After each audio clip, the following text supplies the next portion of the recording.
Buenas tardes para todos los participantes. Esperamos que tengamos éxito con esta sesión en la que vamos a hablar de la métrica sigma en la fase analítica del laboratorio clínico.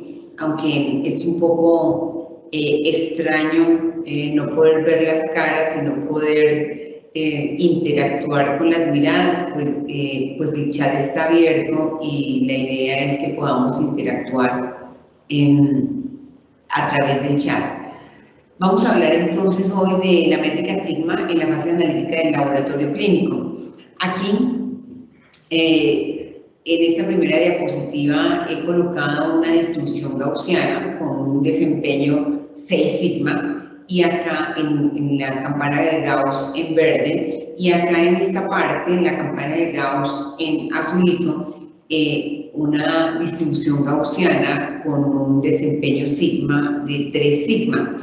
Y aquí un gráfico de sigmometría analítica en donde podemos ver varios puntos que representan desempeños analíticos de varios mesurandos en el laboratorio clínico. ¿Y por qué he colocado acá una distribución gaussiana? Pues porque la métrica sigma tiene todo que ver con una distribución gaussiana. La métrica sigma se deriva a partir de una distribución gaussiana.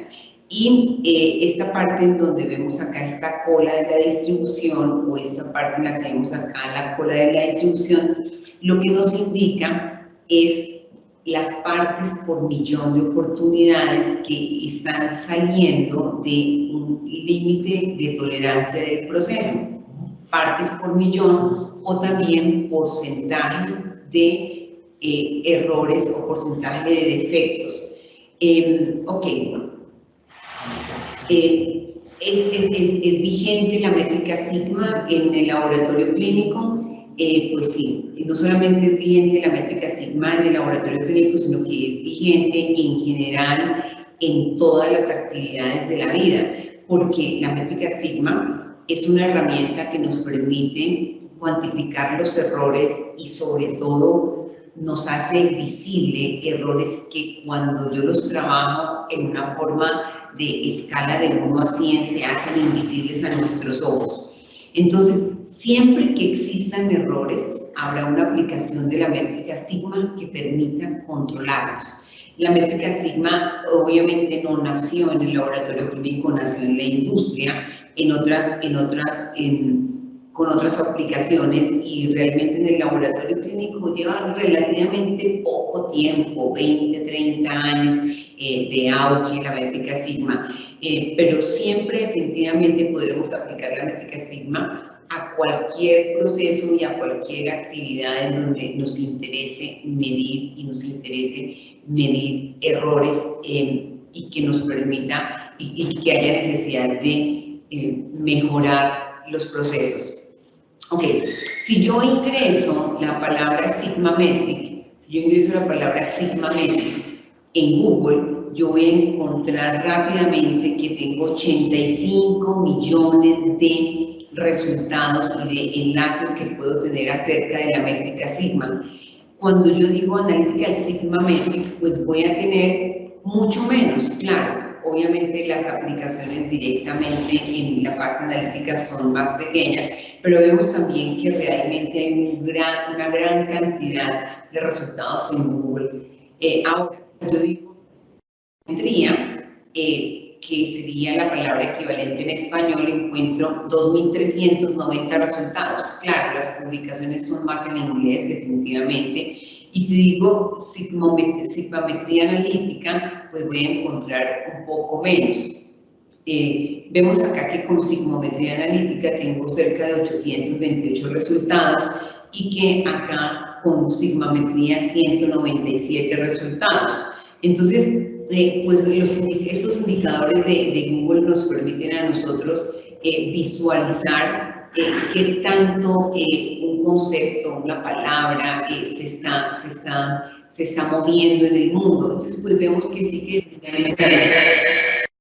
la métrica sigma sí la podemos ver que está muy vigente. Pero a través del chat, por favor, cualquier inquietud. Ok, entonces la métrica sigma tienen todo que ver con tres aspectos fundamentales. Uno, la escala. La escala. Normalmente nosotros trabajamos con escalas de 1 a 100, es lo más usual, pero la escala en la métrica sigma es diferente. Tiene que ver con errores o con defectos y tiene que ver con límites de tolerancia.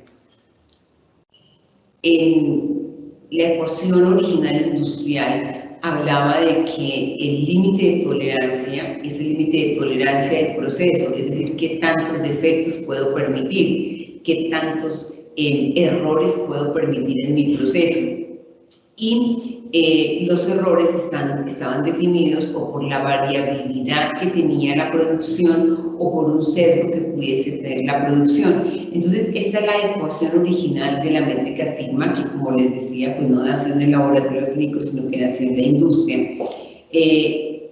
Hablemos de la escala. Entonces, de las primeras cosas que tenemos que entender cuando trabajamos con la métrica sigma es que la escala ya no es de 1 a 100. Nosotros estamos muy acostumbrados a hablar de 98% de cumplimiento, 97% de cumplimiento, 80%, 70%, o de incumplimientos, 3% de incumplimiento, 5% de incumplimiento.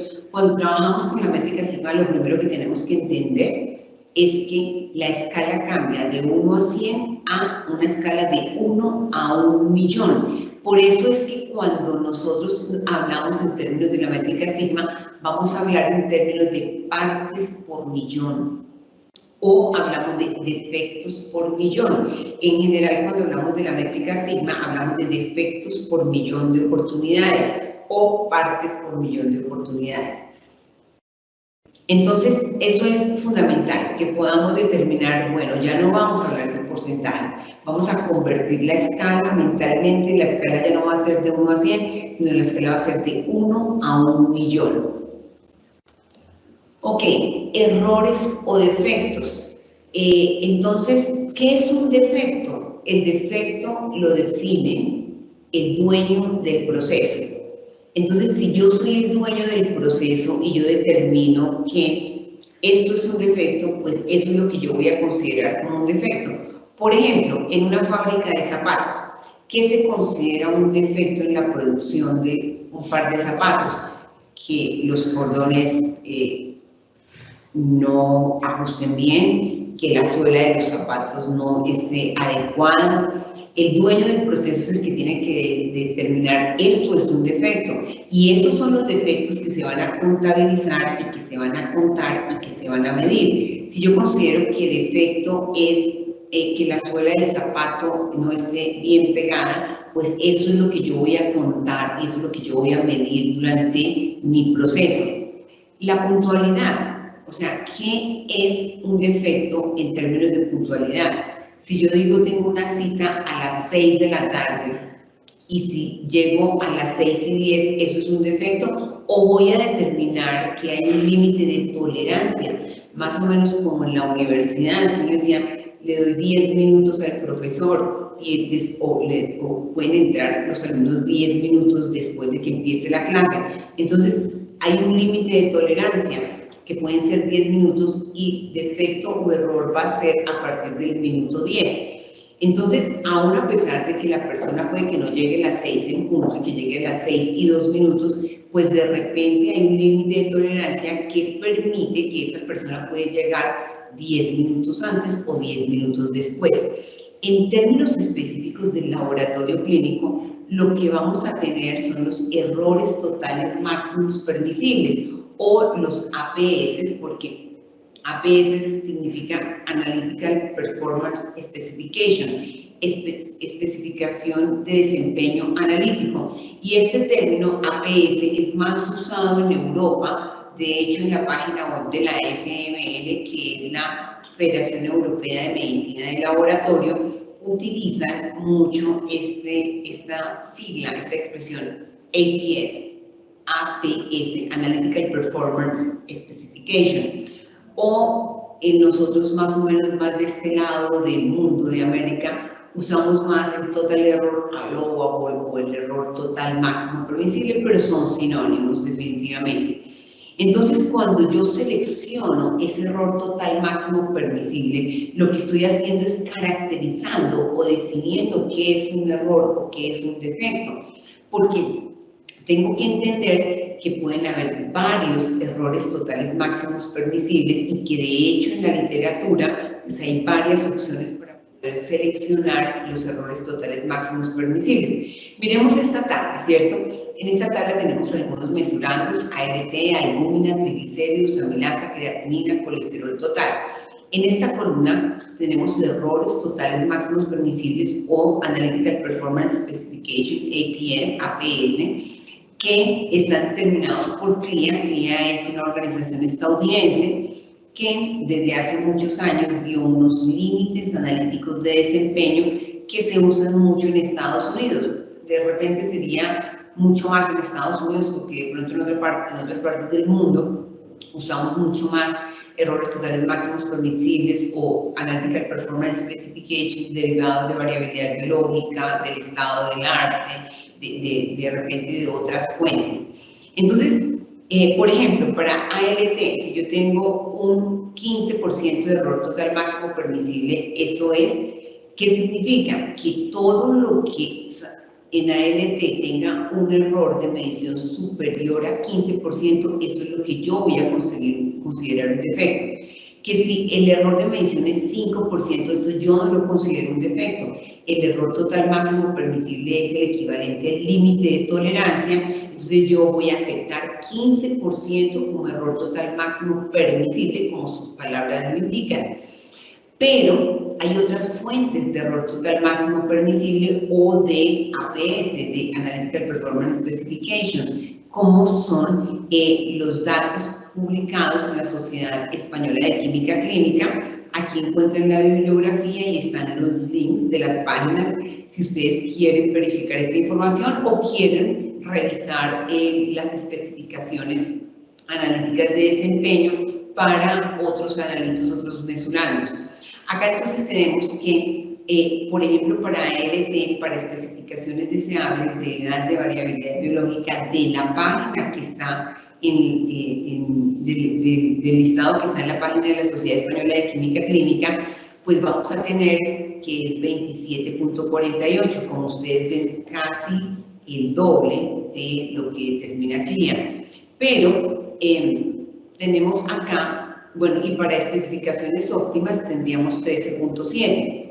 Pero tenemos también que la FML, la European Federation of Laboratory Medicine, la Federación Europea de Medicina de Laboratorio, tiene una parte en su página web en donde están los datos de variabilidad biológica actualizados.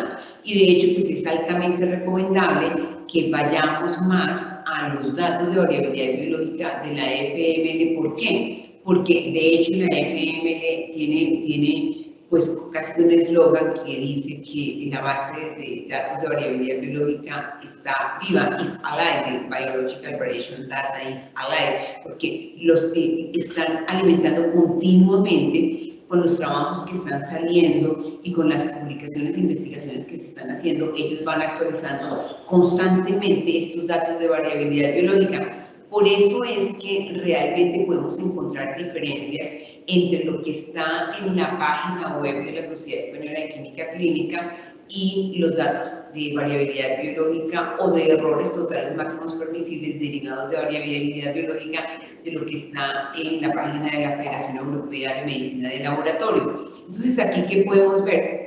Que para ALT un laboratorio podría escoger un error total máximo permisible de 15% o de 27.48% o de 13.7% o de 24.5% o de 16.3% o de 8.2%.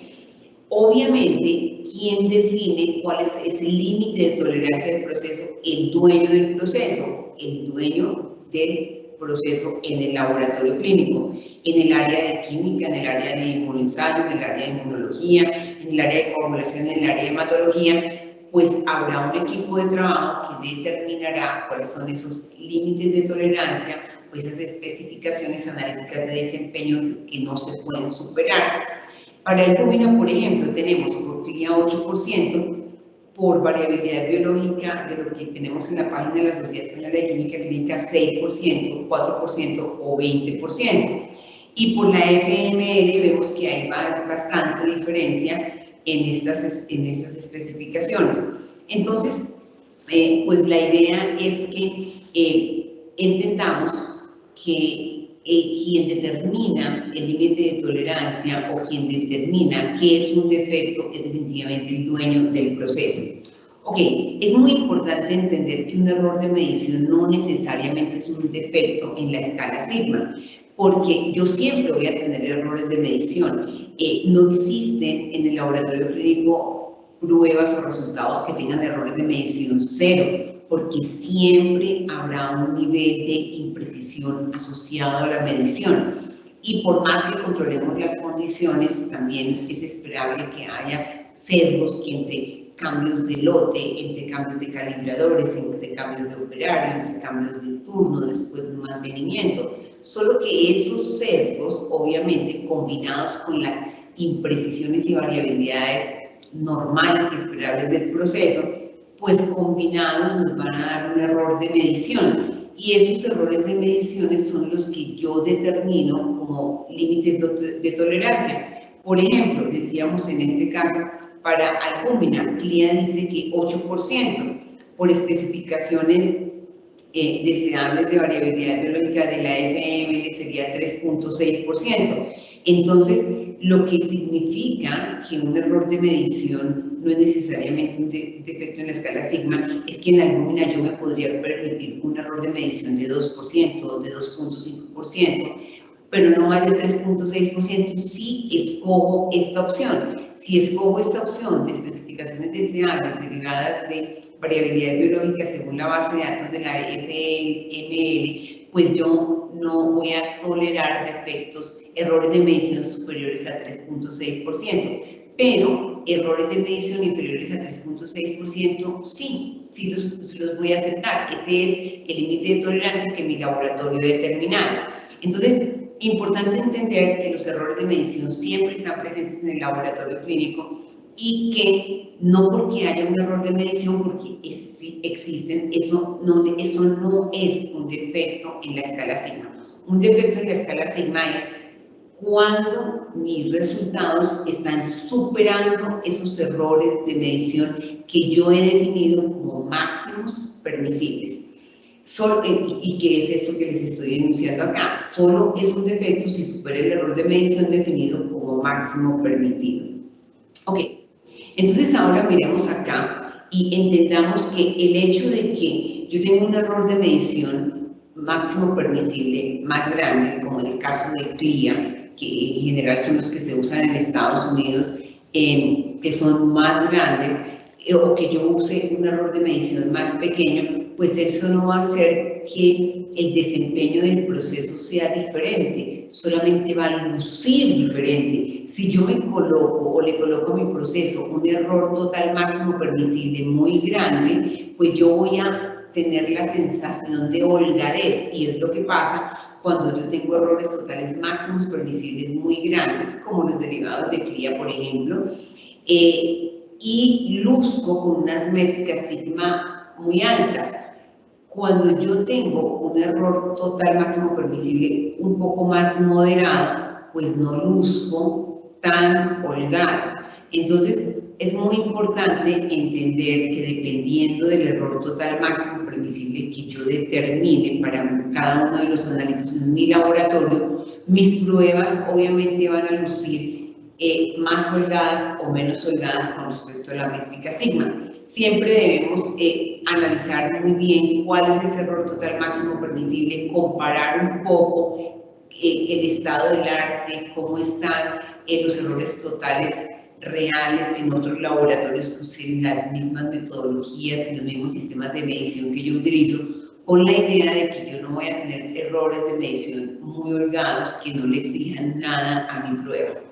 Ok, ya directamente en el laboratorio clínico, nosotros vemos que con las gráficas integradas de control de calidad, esto que estamos viendo acá es una gráfica integrada de control de calidad, con las gráficas de control de calidad integral de control de calidad, yo puedo deducir de un golpe de vista la métrica sigma de un proceso. Vamos a analizar esto. Esto que vemos acá es que es de la vida real, es una prueba de desempeño de una prueba, y yo puedo ver que tengo unos límites de tolerancia del proceso. Aquí, debajo de estas líneas, puedo ver que está el valor diana. El valor diana es lo que en inglés llamamos el target value, es decir, es lo que yo debo esperar que obtener en estas mediciones. Y a ese valor diana yo le sumo el error total máximo permisible, o el APS, la especificación de desempeño analítico, y le resto ese error total máximo permisible en porcentaje, y eso me va a dar esto que me está señalando este corchete en azul, que es el límite de tolerancia del proceso. Entonces quiere decir que mis mediciones para este analito, para este mesurando específicamente, deben estar entre 33.73 y 45.63. Ahora, lo que yo estoy viendo acá señalado con el corchete rojo es la gráfica de Levi-Jennings. Muchos laboratorios clínicos solamente usan gráficas de Levi-Jennings y otros usan de repente gráficas de Levi-Jennings y aparte gráficas de error total. Pero particularmente yo recomiendo que nosotros podamos integrar las gráficas de Levi-Jennings y las gráficas de error total en una sola gráfica como esta, que la denominamos una gráfica integrada de control de calidad. Y una gráfica integrada de control de calidad básicamente es una gráfica de Levi-Jennings que yo meto dentro de la gráfica de error total. ¿Y esto qué ventajas me da? Esto fundamentalmente me da la ventaja que yo puedo mirar cómo es el desempeño estable de mi proceso, que es lo que me muestra una gráfica de Levi-Jennings comparado con el límite de tolerancia del proceso.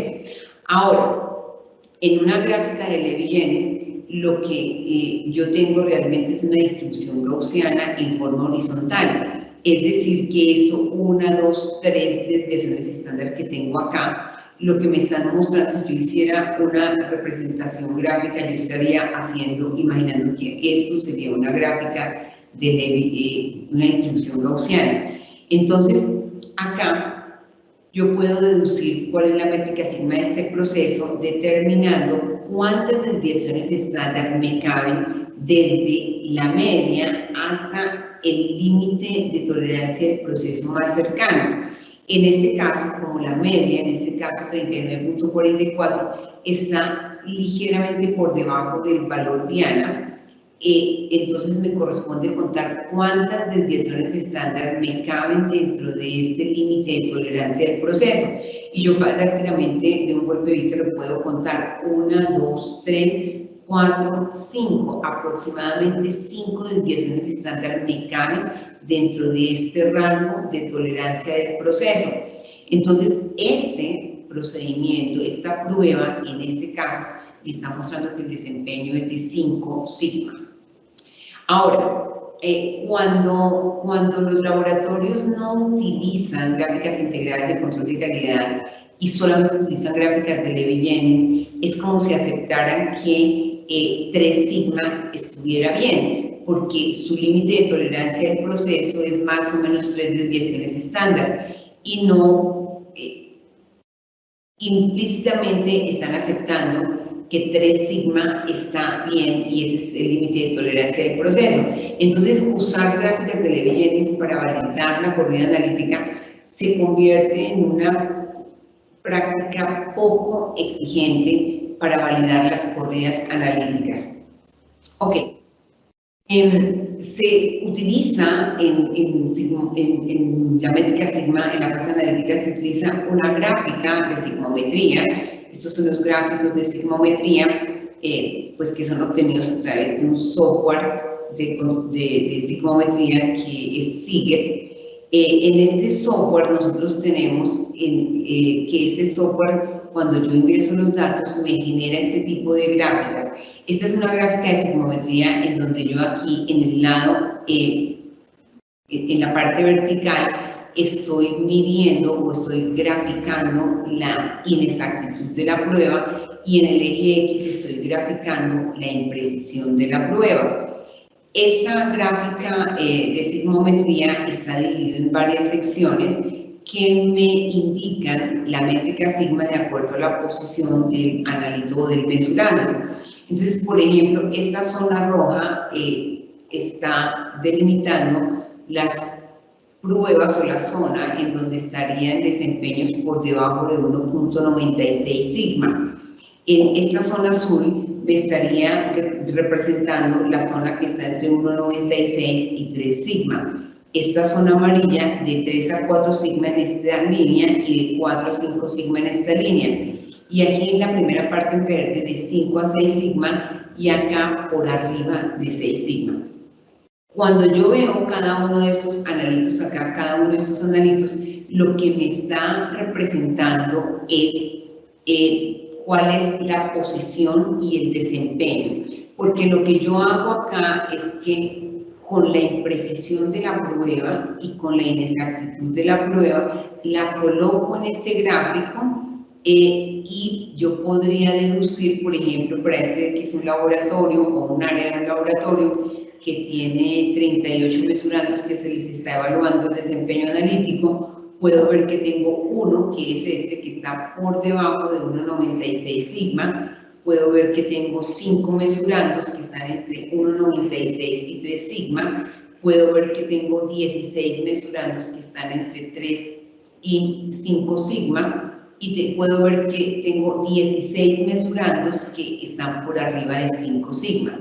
Entonces, de un golpe de vista, yo puedo inferir el desempeño analítico de una prueba o de un área, porque no es solamente una prueba. Como ustedes pueden ver en un gráfico de sigmometría, yo puedo ubicar el desempeño de 10, 20, 30, incluso nosotros trabajamos con redes de laboratorios en donde se coloca la métrica sigma, se grafica la información para 400, 600 mesurandos de diferentes, por ejemplo, de diferentes sedes de una misma red de laboratorios.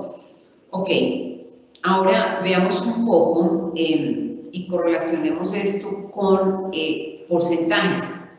Como les decía, una de las cosas que cambia con la métrica sigma en general, no solamente la métrica sigma en la fase analítica, sino en general la métrica sigma en todas las aplicaciones, es que yo ya no trabajo con una escala en términos de porcentaje, sino que trabajo con una escala en términos de partes por millón. Si quiero controlar los errores, entonces me refiero a defectos por millón de oportunidades. Y eso tiene una equivalencia. Esta equivalencia, entonces, por ejemplo, si una prueba es 6 sigma, como en este caso, esta gráfica me está representando una prueba 6 sigma, ¿y por qué esta gráfica me representa una prueba, ¿por qué me representa una prueba 6 sigma? Porque entre la media y el límite de tolerancia del proceso o la especificación analítica de desempeño, me caben 6 desviaciones estándar. Es decir, el desempeño de esta prueba, esta gráfica me está mostrando que una prueba tiene una reproducibilidad tan baja, que su desviación estándar es tan pequeña, que me permite tener más o menos 6 desviaciones estándar dentro del límite de tolerancia del proceso. En este caso, 1, 2, 3, 4, 5 y 6 desviaciones estándar. Cuando mi prueba, o en general un desempeño, tiene una reproducibilidad tan alta o una baja variabilidad y tiene un sesgo de 0 en este caso, pues esta gráfica lo que me está mostrando es un desempeño 6 sigma. Ahora, ¿cómo es un desempeño 5? Entonces, bueno, entonces este desempeño 6 sigma corresponde a que aquí en las colas de la distribución me van a quedar 3.4 partes por millón. ¿Qué significa eso?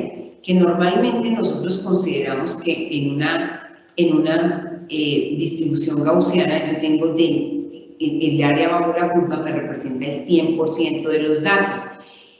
Y en ese 100% de los datos, lo que yo hago cuando voy a trabajar con la métrica sigma es que ya convierto ese 100% de los datos en 1.000.000 de datos. Y cuando determino los límites de tolerancia del proceso, que aquí los estoy representando por estas líneas verticales en rojo, lo que me está mostrando a mí es que el área que queda acá, el área que queda por fuera de ese límite de tolerancia del proceso, es esta colita de esta distribución gaussiana, y que en esa colita yo voy a tener 3.4 partes por millón, que si yo lo coloco en términos de partes por porcentaje, pues sería equivalente a este 3.4 dividido en 1.000.000, es decir, 0.0000034. Y esta es una de las razones por las cuales trabajar con la métrica sigma me hace visible lo invisible. Porque si yo le digo a alguien, es que usted tiene 0.0000034% de error, me van a decir, pero ¿qué más quiere? Sin embargo, cuando yo llevo eso a una escala de 1 a 1.000.000, pues eso ahora yo ya lo puedo decir, 3.4 partes por millón o 3.4 defectos por millón. Ahora, ¿cómo es la escala 5 sigma? Entonces, en la escala 5 sigma, lo que yo voy a tener acá es que en este rango tolerable del proceso, como la dispersión, vemos aquí la distribución es más grandecita, o sea, es más ancha, entonces en este rango tolerable del proceso ya no me caben 6 desviaciones estándar, sino solamente 5 desviaciones estándar.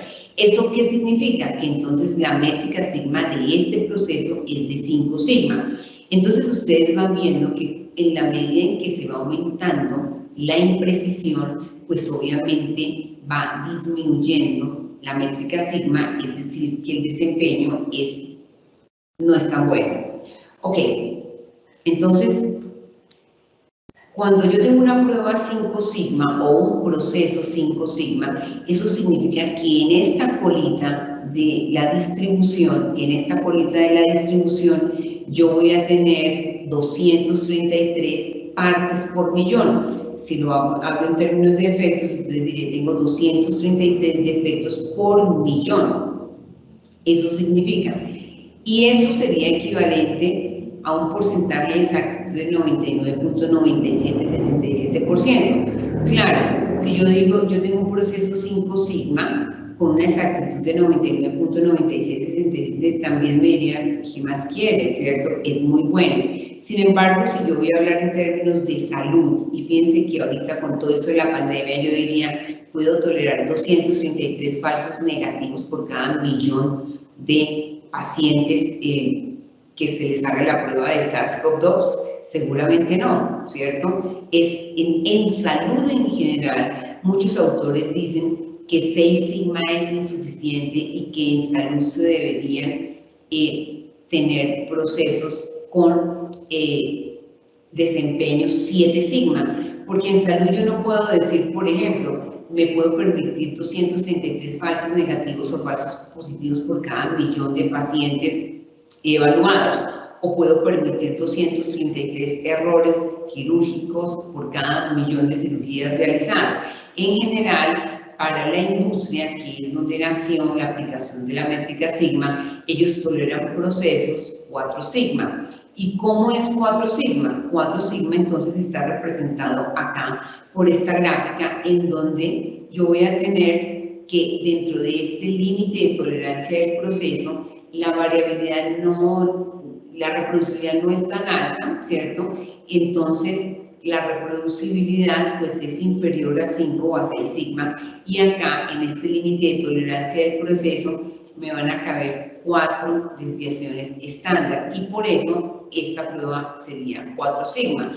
Ahora, cuando yo tengo una prueba 4 sigma, eso significa que en esta colita de la distribución yo voy a tener 6.210 partes por millón o 6.200 defectos por millón. Eso en la escala de porcentaje equivale a 99.379% de exactitud. Claro, y de repente en nuestra mente está que 99.379 está muy bien, pero cuando yo hablo de 6.200 defectos, pues esto ya es bastante. Y vuelvo al punto, ¿cierto? 6.200 resultados incorrectos, erróneos, nos dan conductas a seguir equivocadas que pueden obviamente afectar la seguridad de nuestros pacientes.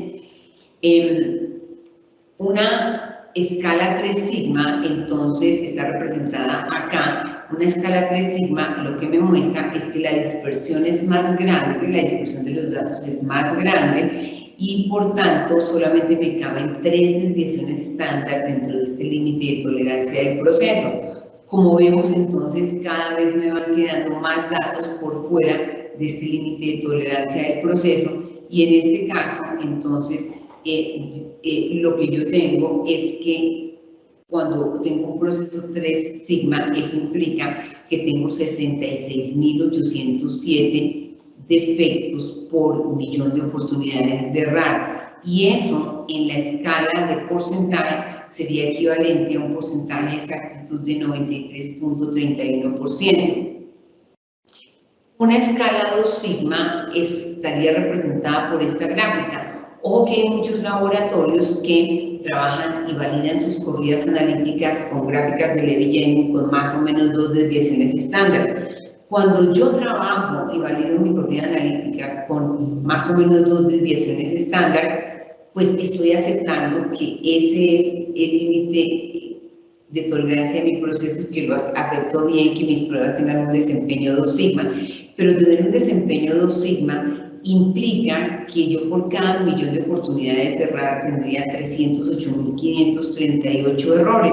Y eso, obviamente, por ejemplo, en términos de salud, decir que tuve 308.538 falsos positivos o falsos negativos por cada millón de resultados entregados, pues sería enormemente grande y esto equivale a un porcentaje de exactitud de 69.14%. Y ya una métrica sigma de 1 significaría que la dispersión es tan grande que solamente me cabría entre la media y el límite de tolerancia del proceso solamente una desviación estándar y eso equivaldría a 691.462 defectos por millón de oportunidades y el porcentaje de exactitud sería solamente 30.85%.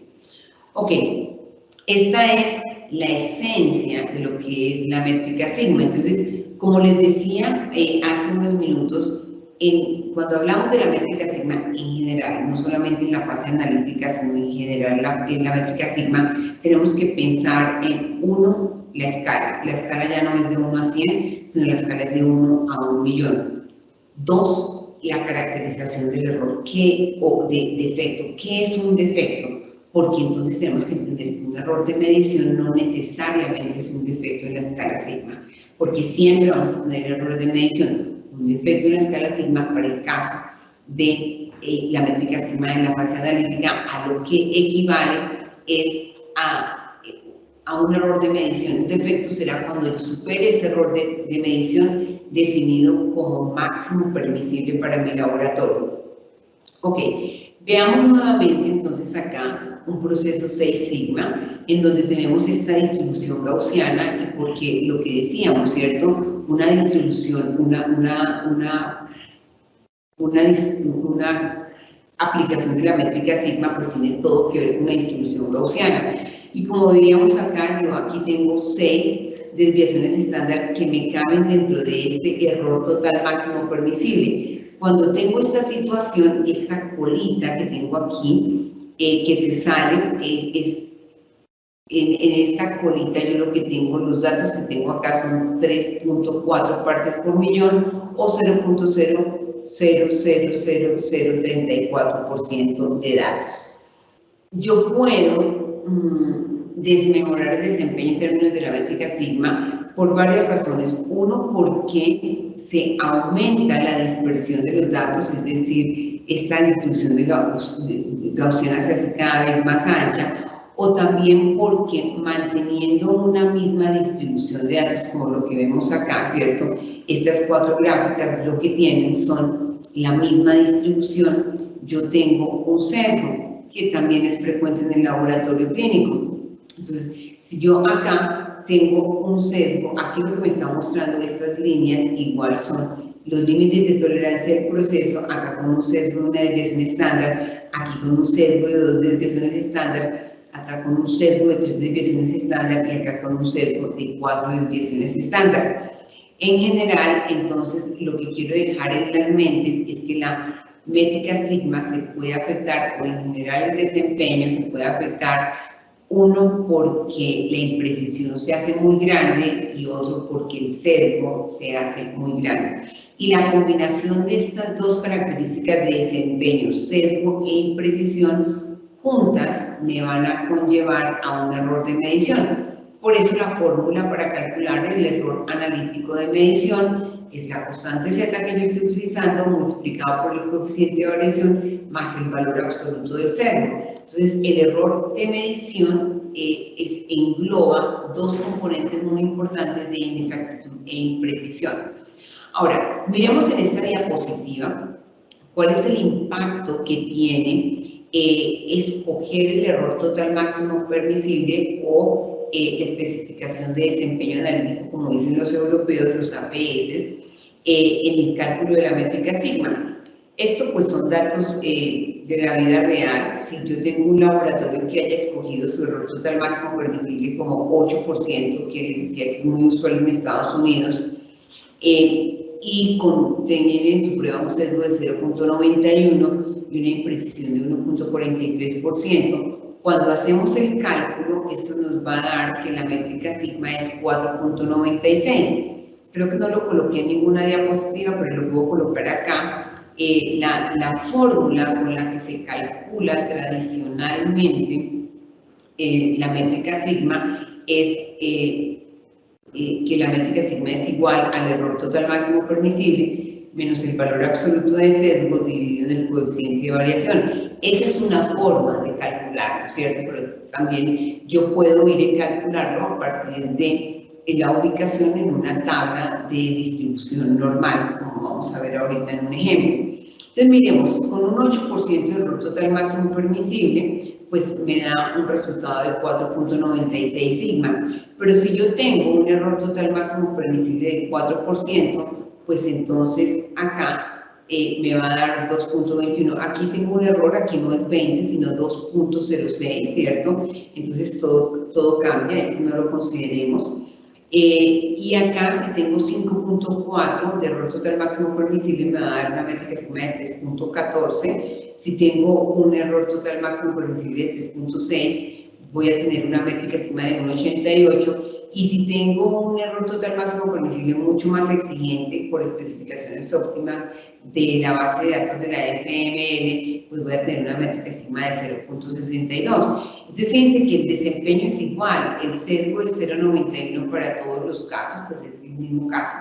La imprecisión es 1.43. Pero si yo escojo, por ejemplo, bueno, este es un error, aquí realmente es 2.06, pero no sirve para hacer este ejercicio. Si yo voy a colocarme un error total máximo permisible súper laxo, súper grande, pues pasa más o menos como si yo escojo ropa muy holgada. No es que sea más delgada, ¿cierto? Sino que realmente estoy ocultando un poco la realidad.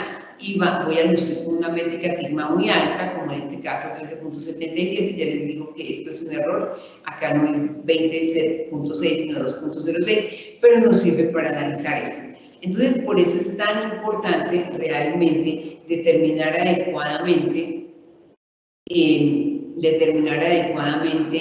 error total máximo permisible con el que vamos a trabajar. Acá tenemos un ejemplo con T4 libre.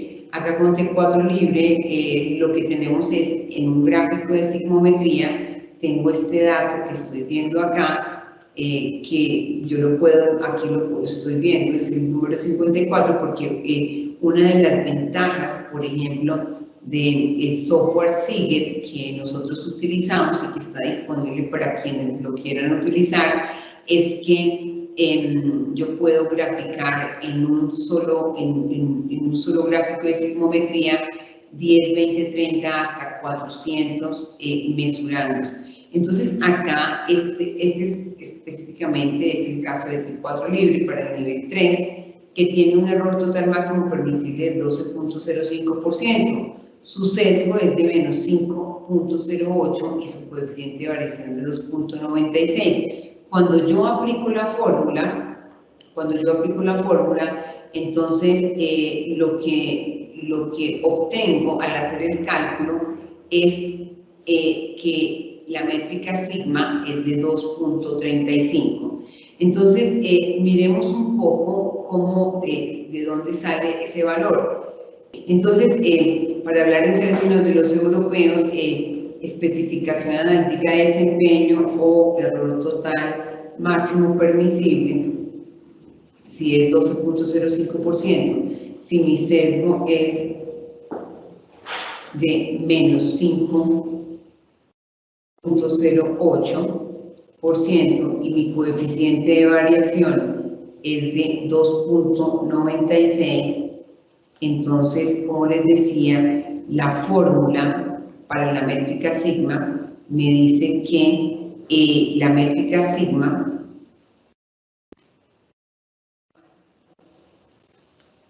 a este error total máximo permisible, que en este caso es 12.05, y a esto le voy a restar el valor absoluto del sesgo, que en este caso es menos 508, y todo esto voy a dividir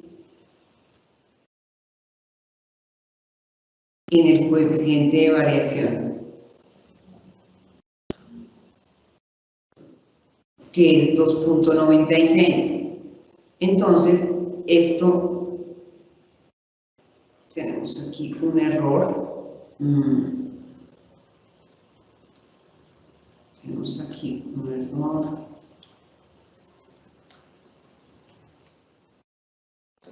En la fórmula, vamos a dejarlo acá con 2 cifras decimales. Me daría 2.35, que es lo que teníamos en la presentación. Entonces voy a volver a compartir con ustedes. Aquí vemos, entonces en la gráfica de sigmometría, lo que yo puedo ver es que este es el punto de operación, en donde yo aquí estoy representando esta imprecisión de 2.96% y este sesgo de menos 508. Y pues en este caso el software me grafica automáticamente la posición, que me muestra acá para efectos prácticos. Los gráficos de sigmometría de un golpe de vista me pueden mostrar que todo lo que está en esta zona azul tiene una métrica sigma entre 1.65 y 3, y todo lo que está en esta zona de 3 a 4 pues va a tener, todos estos puntitos van a tener una métrica sigma entre 3 y 4. En este caso, el T4 libre tiene una métrica sigma de 2.35, todo lo que yo encontrara por esta línea tendría una métrica sigma de 2, y todo lo que yo encontrara por esta línea tendría una métrica sigma de 3. Entonces, en este punto tengo este analito con una métrica sigma de 2.34, que el cálculo pues se hace como lo estamos mirando. El cálculo se hace como lo estábamos mirando acá. Es una fórmula muy sencilla, pues que igual yo la puedo sacar en Excel en general.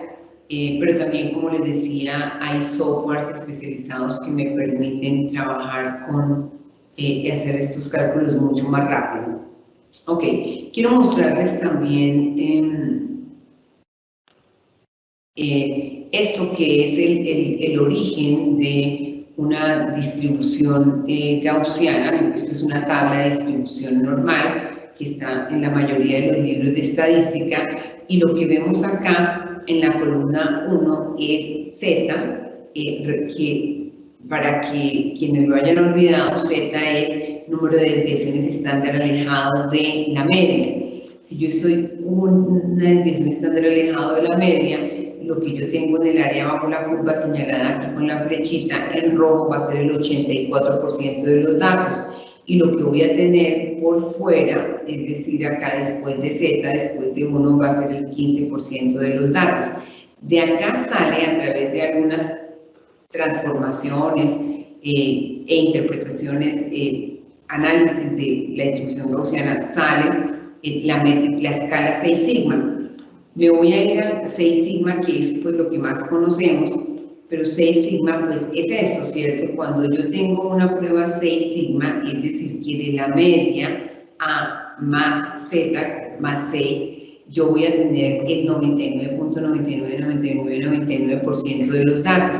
Y lo que me va a quedar en esta colita de la distribución, lo que me va a quedar a mí en esta colita de la distribución, en este caso, va a ser solamente este 3.34. Por eso nosotros hablamos de que 3.4 partes por millón es el número de defectos que se permite en una escala 6 sigma o en un desempeño 6 sigma.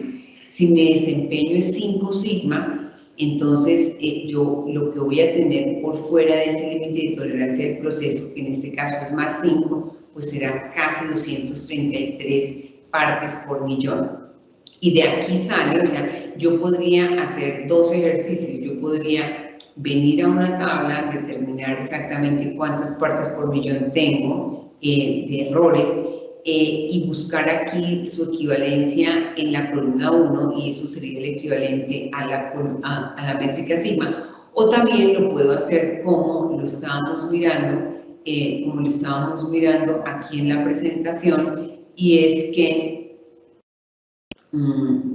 puedo tener acá en un gráfico de sigmometría, aplicando la fórmula y teniendo otros cálculos adicionales, puedo tener cuál es el valor de la métrica sigma aplicando la fórmula de error total máximo permisible menos el valor absoluto del sesgo dividido en el coeficiente de variación.